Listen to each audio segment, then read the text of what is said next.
Ето, че стигнахме и до следващия раздел – природата, в който отново са включени 3 произведения. Одата на Иван Вазов при Рилския манастир, за която ще говорим в това видео, поемата на Пейо Яворов Градушка и лирическата миниатюра Спи езерото на Пенчо Славейков. Още заглавията ни отвеждат сред природата с нейните тайни, красоти и бедствия, така че, надявам се, няма да ви е трудно да свързвате произведенията с раздела. Аз съм Мариана Налбантова и отново ще се опитам достъпно да представям матуритетното произведение при Рилския манастир, а пред мен неизменно е операторът Стоян Стоянов, благодарение на когото видеята достигат до вас, надявам се, по един по-интересен начин. За автора Иван Вазов вече сме говорили многократно, пък и вие го познавате още от най-ранна възраст, така че смятам да започнем направо с одата. По традиция ще ви я прочета. При Рилския манастир. Иван Вазов. Сега съм у дома. Наоколо планини и върхове стърчат. Гори високи диви шумят. Потоците кристални и пенливи бучат. Живот кипи на всичките страни. Природата отвред, кът майка нежна съща, напява ми песни, любовно ме прегръща. Сега съм у дома. Над мен еленин връх боде лазурни свод и мен при себе кани. Отсреща Бриче Бор ми праща здрави и дъх на своите ели и бори великани. А царев връх от юг издига се огромен с плешивия си лоб и царския си спомен. Сега съм у дома. Сега съм в моя мир. Мир въжделен и драг. Тук волно дишам ази, по-светло чувствам. Свещен, отраден мир изпълня ми духът. От нов живот талази нахлуват в мен. Трептя от нови опущения, от прясна сила, мощ и тайни песнопения. Сега съм у дома. Сега съм пак поет в лоното на таз пустиня горска, свята. Разбирам на лесолюбовни и тих привет на струите шума, на бездната мълвата. Разменям тайна реч с земя и сини свод и сливам се честит в техния живот. Сега съм у дома. В сърцето съм нарила. Световните злини и тревоги са далеч. За тях е тя стена до небеса турила. Усещам се добър, почти невинен веч. Духът ми се цари след жизнената битва. Вкушавам сладък мир в песни и молитва. Сега съм у дома. По часове благат край бистрата река, при звучната й песен мечтая илчета. Илкът орел надвесен над бездните стоя и моят ум в аркад блуждае в хаоса, до Господа отива, на мирозданието в тайните се впива. Сега съм у дома. Не съм тук странен гост. Природата всегда, но буйната природа, що пълния живот, шум, песен и свобода, бе моят идеал величествен и прост. Поклон, скали, води, поклон ели гигантски, вам бездни, висоти, вам гледки великански. Сега съм у дома, участник в Рилски хор. Аз тук не се родих, тук бих желал да тлея, под горски вечен шум, дълбока епопея и на еленин връх, под вечно будни взор, да имам гроб, подир живот синджир теглила, величествените обятия на Рила. Надявам се, че стихотворението ви докосна, дори да не разбрахте всички думички в него. Вазов използва изрази, които днес са повече архаизми. Но така или иначе усетихте, надявам се, планинския пейзаж, който присъства както с звукова, така и с зрителна картина. Природата се явява убежище за тези, които потопени в забързания делник, са изгубили хармонията в душата си. Да обърнем внимание на заглавието, но не, преди това нека да видим как в одата са назовани много места от Рила, конкретни върхове. Еленин връх, Бричебор, Царев връх. Но заглавието ни насочва към една свята обител – манастира. Всяко гнездо на християнската вяра се свързва неизменно с духовните стремежи на човека. Това е едно сакрално място в нашето родно пространство, но и в природата въобще. Място, което се свързва с спокойствието и свободата. Анафората "Сега съм у дома" внушава не само спокойствие, но и сигурност, закрила. Природата е тази, в която можем да се пречистим от световните злини и тревогите. Думата мир тук трябва да възприемем не само като свят, но и като спокойствие, тишина, хармония. Точно в тази атмосфера лирическият герой се усеща пак поет. Общува с природата, но и с себе си. Това блаженство, което се открива край Рилския храм, доказва, че истинския ред е само този, установен с природния закон.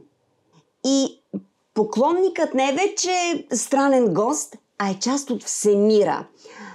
Тук той не търси посредник между себе си и Бога, защото го е открил в природата.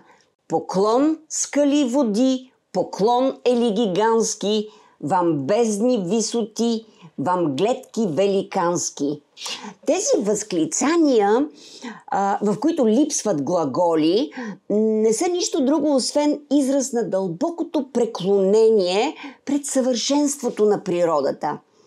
Цялата творба осмисля живота на човека в съзвучие с природата, защото тя е тази, която облагородява, възвисява индивида, потиква го към философски размисли, помага му да открие смисъла на своето съществуване. Природата се явява като импулс за себепознание. Аз тук не се родих, тук бих желал да тлея. Този стих напомня преходността на човека, но пък поетът може да увековечи хармонията, природата, приливът на спокойствие, радост чрез своите стихове. Сред природата лирическият човек намира пълноценното си пребиваване на тази земя, опознава себе си, извисява духа си над грозното всекидневие. Това можем да определим и като един от основните конфликти в одата между съвършеното усещане на върха и хаоса долу. Хайде сега да се опитаме да разгледаме строфа по строфа одата, за да се докоснем по-пълноценно, по-плътно до самото произведение. В първия куплет имаме едно природно описание. Върховете стърчат, горите са високи, потоците са кристално чисти, но мястото, на което се намира лирическия герой, все още не е назовано. То се усеща с сетивата. И зрително, и слухово, казахме.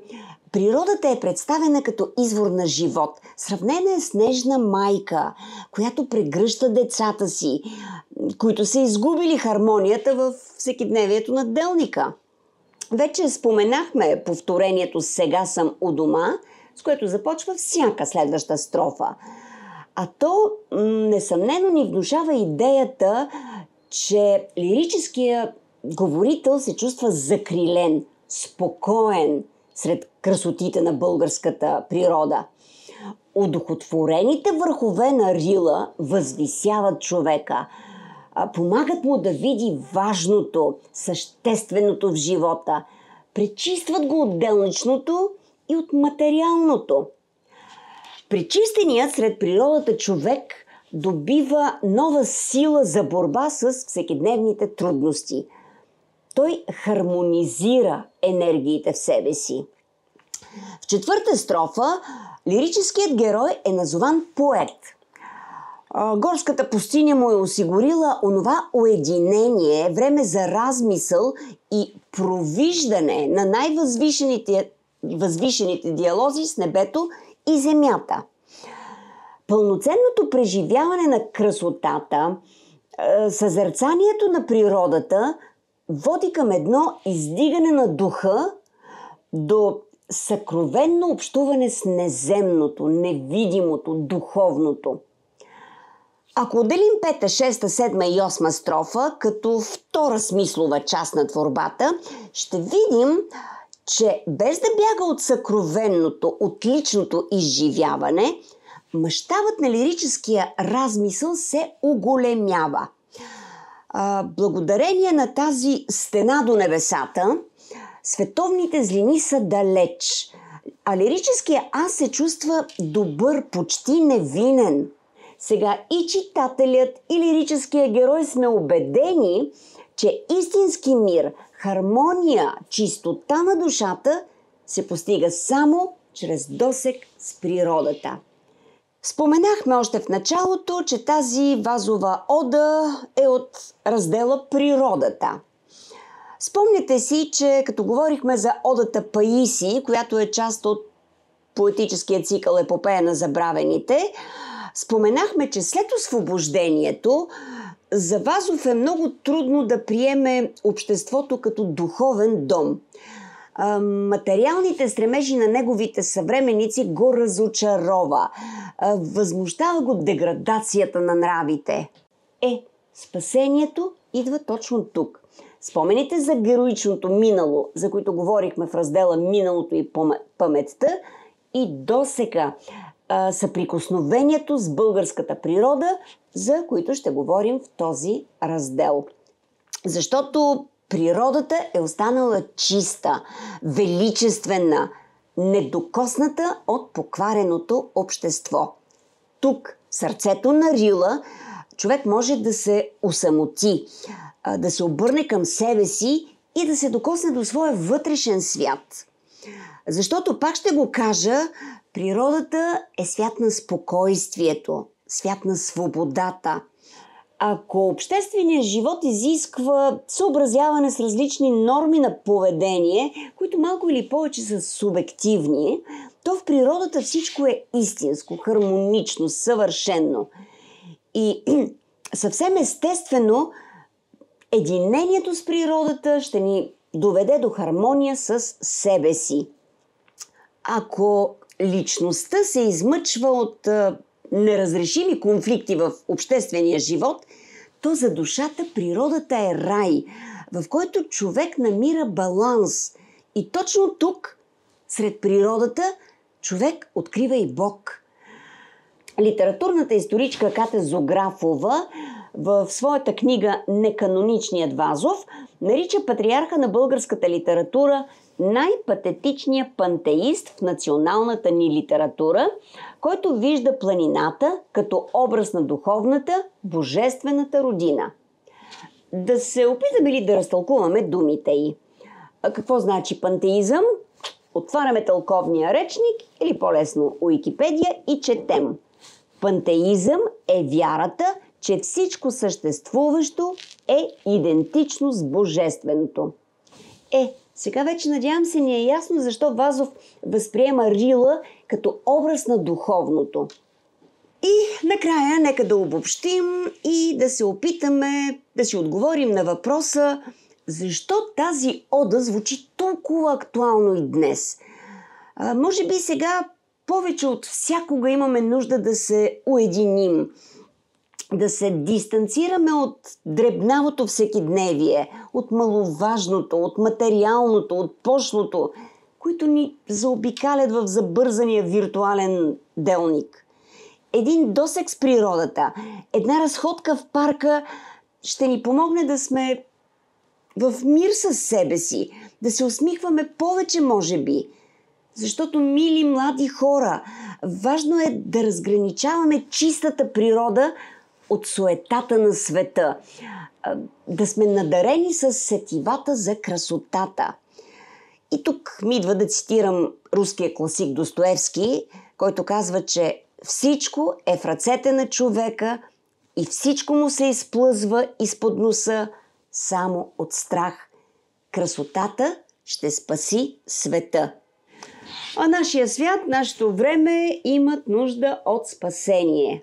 И то ще дойде от всички нас, които се сливаме с майката природа, които не затваряме очи пред красотите й, които все още имаме сетивата за доброто, хармоничното, извисяващото човешкия дух.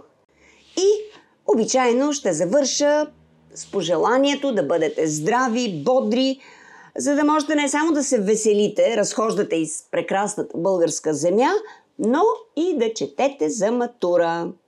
И ако видеото ви е харесало, помогнало ви е да се подготвите за държавния зрелостен изпит, то можете да ме последвате в YouTube канала ми Матура Бел. Чао!